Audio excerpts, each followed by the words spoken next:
Salut à tous, j'espère que vous allez bien, que vous passez une très belle journée. Je vous retrouve aujourd'hui sur la chaîne YouTube pour une nouvelle vidéo. Avant de commencer, je voudrais faire une chose que je n'ai pas faite depuis pas mal de temps. Il s'agit d'une petite parenthèse luminosité. J'espère qu'il n'y a pas de contre-jour et que la luminosité est potable, si je puis dire, tout simplement parce que dehors ce matin il a neigé et c'est magnifique, c'est tout blanc, ça nous offre de très beaux paysages.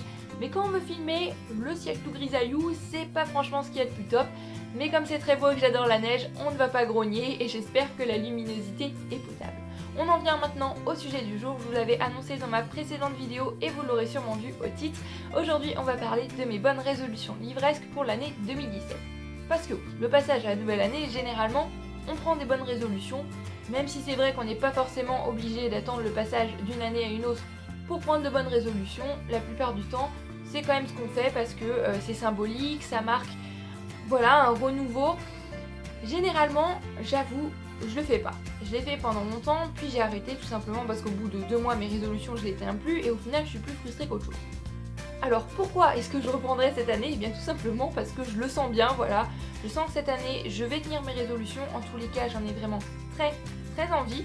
Donc j'ai fait des résolutions sur le plan personnel, ce qui n'est pas du tout le sujet de cette vidéo-ci. Mais si ça vous intéresse quand même, vous trouverez le lien vers mon autre chaîne dans la barre d'infos et la dernière vidéo est à ce sujet. Donc voilà, parenthèse self-promo publicité de moi-même à moi-même refermée.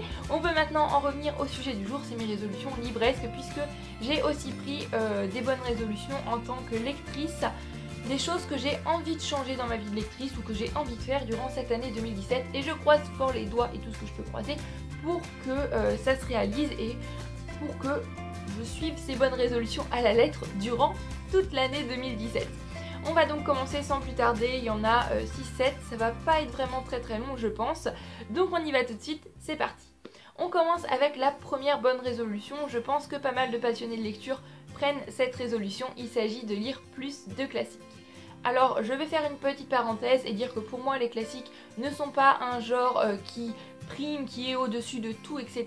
J'aime aussi beaucoup lire du young adulte, de la jeunesse, voilà, mais j'ai cette envie au fond de moi maintenant de lire des classiques. Je vais continuer à lire de la jeunesse, je vais continuer à lire du young adulte, continuer à lire tout ce qui me fait envie, mais j'ai aussi envie de partir à la découverte de grandes œuvres de la littérature, que ce soit des auteurs qui me font très envie, je pense notamment à Zola, à Hervé Bazin, à Victor Hugo, mais aussi des auteurs que je connais déjà et dont j'aime énormément les livres que j'ai pu lire et dont j'ai envie bien évidemment du coup de découvrir d'autres livres. Je pense à la Comtesse de Ségur, je pense à Charles Dickens notamment.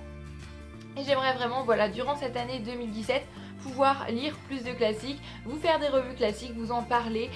Et voilà, c'est un genre qui, en ce moment, là où je vous tourne cette vidéo, me fait terriblement envie.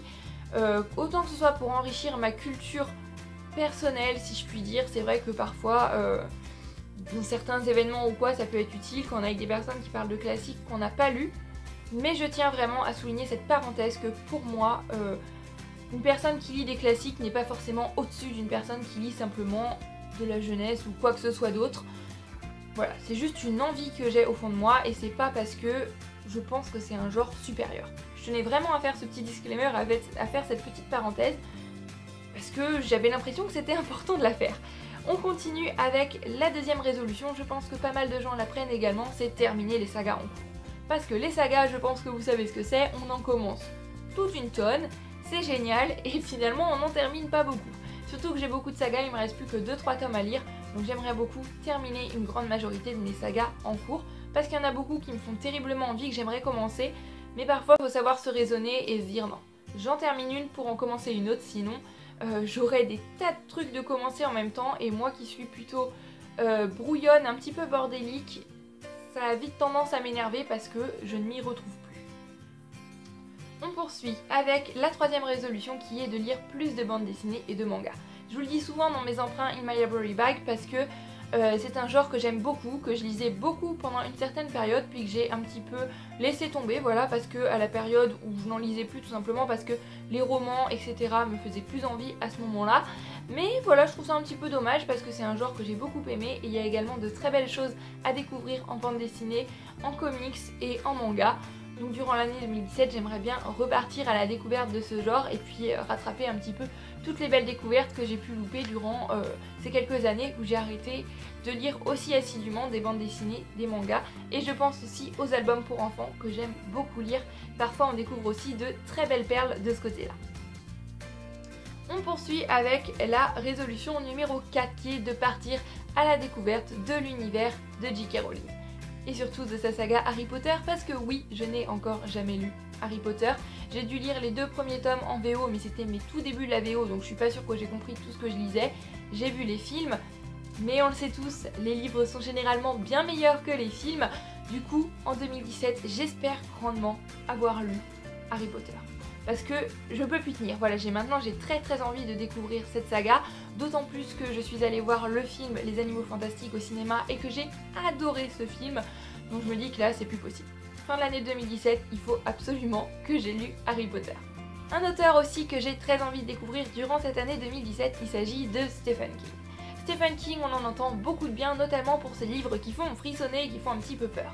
J'avoue que moi c'est ça qui me fait peur, c'est me pencher sur un livre qui fait peur, parce que je prédis à l'avance que j'aurai peur. Je sais pas si vous arrivez à suivre mon raisonnement là, mais je suis une énorme trouillarde et donc lire des livres de Stephen King, ça me fait un petit peu peur.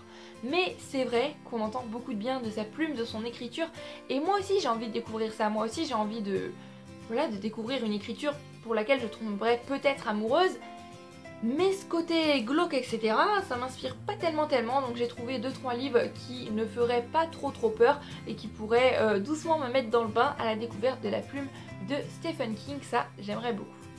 On continue avec des auteurs, encore une fois, c'est lire plus de livres d'auteurs d'origine japonaise et je pense plus largement d'origine asiatique, puisque généralement lorsque je lis des livres d'auteurs japonais ou d'origine asiatique, c'est des énormes coups de cœur. Après, je suis bien consciente qu'il y a des exceptions, que tous les auteurs asiatiques n'ont pas une plume magnifique, etc. Sinon, ce serait tout simplement trop beau. Il y a toujours des exceptions pour confirmer la règle. Mais voilà, je trouve que ceux que j'ai lus en tous les cas ont une plume vraiment très poétique et c'est différent des livres d'auteurs occidentaux. Et j'adore ça. Voilà, je pense notamment à Je reviendrai avec la pluie que je vous ai présenté dans mon top 10 de l'année 2017. Je pense aussi à Balzac et la petite tailleuse chinoise de Dai Siji que je vous ai aussi présenté dans mon top 10 de l'année 2016. Il me semble que j'ai dit 2017 il y a 2 minutes. Enfin, bref, c'est difficile aujourd'hui. Donc voilà, vraiment découvrir plus de livres d'auteurs asiatiques et je pense notamment à Haruki Murakami dont j'entends aussi beaucoup de bons avis et que je n'ai pas encore lu et là je ne sais absolument pas pour quelle raison. Et on termine avec la dernière résolution. Là il s'agit encore une fois d'un genre littéraire que j'aimerais plus découvrir durant cette année 2017. Il s'agit des témoignages et des biographies. C'est pareil, ça c'est un genre que je lisais pas mal pendant un certain temps avant que je commence tout ce qui est booktube etc. Et finalement après j'ai un petit peu laissé tomber, je me suis plus tournée vers les romans parce qu'à ce moment là c'est ce qui me faisait envie. Mais durant cette année 2017 voilà, j'ai vraiment envie de continuer à lire ce vers quoi je suis attirée et ce qui me fait envie à l'instant T sur le moment, mais aussi de partir à la découverte d'autres genres, comme je le disais les classiques, mais aussi les témoignages, les biographies, les autobiographies, parce que je pense que parfois on peut tomber sur de vraies perles également, c'est des livres qui sont très touchants, qui permettent d'apprendre beaucoup, et c'est différent des romans, des fictions. Mais voilà, j'ai vraiment envie de me remettre là-dedans, de découvrir quelques témoignages durant cette année 2017.